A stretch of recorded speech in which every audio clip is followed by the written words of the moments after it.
Because the measurement of flows of visitors and all associated variables are highly sensitive to the definition of the usual environment, it is further recommended that neighboring countries or belonging national organizations consult with each other in order to ensure compilation of comparable statistics. These differences hinder the development of a unique worldwide statistical determination of the usual environment of an individual. Nevertheless, the determination of the usual environment should be based on the following criteria: frequency of the trip, except for visits to vacation homes, duration of the trip, crossing administrative or national borders, distance from the place of usual residence. Below figure illustrates the different categories of visitors and other travelers which can be identified at international borders upon arrival. Some of them are non-resident, first block, and some resident, second block. Finally, nomads and refugees have a special status and are treated separately.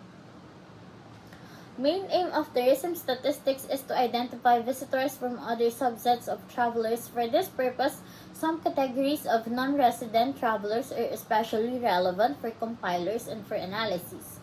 These are nationals residing abroad, transit passengers, crew, cruise ship passengers, and yachters, frequent border crossers, students, patients, business and professional visitors.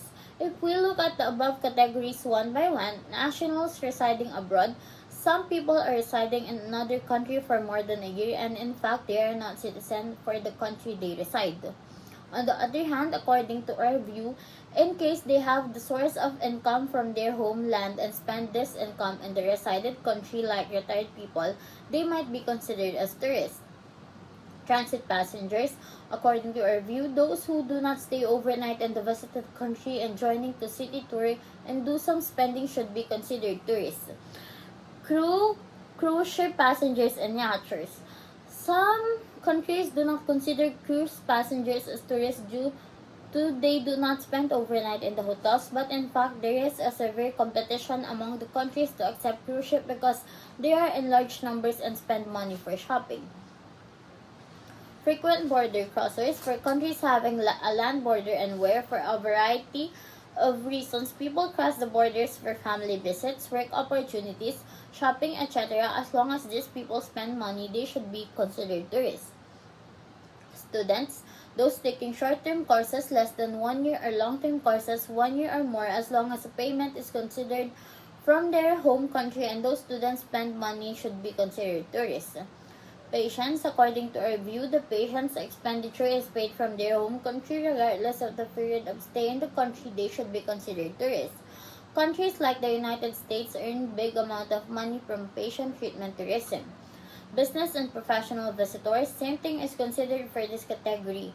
The length of stay in this group of people is not important. What matters is what they bring to the country of residence in monetary terms. Relationship between international arrivals and different categories of visitors and other travelers.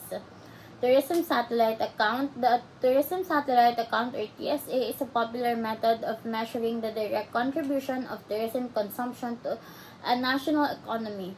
It is a standard statistical framework and the main tool for the economic measurement of tourism. A tourism satellite account integrates data about the supply and use of tourism-related goods and services into a single format. This methodology was approved and adopted by the United Nations and World Tourism Organization in the year 2000.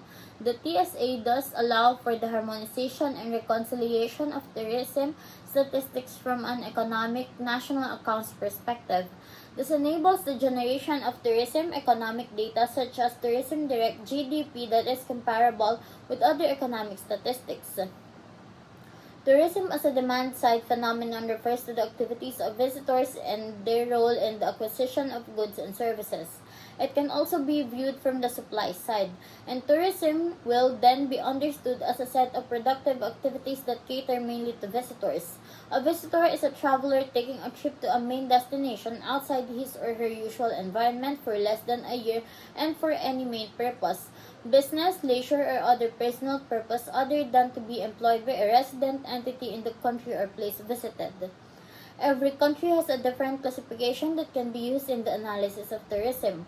According to the recommended methodological framework agreed in 2008 on the basis of these recommendations, countries are encouraged to develop their tourism statistics according to the following guidelines. Estimates should be based on reliable statistical sources where visitors and producers of goods and services are both observed.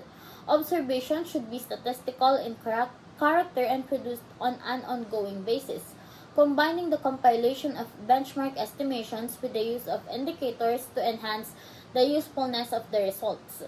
Data should be comparable over time within the same country, comparable among countries, and comparable with other fields of economic activities. Data should be internally consistent and presented within macroeconomic frameworks recognized as the international level.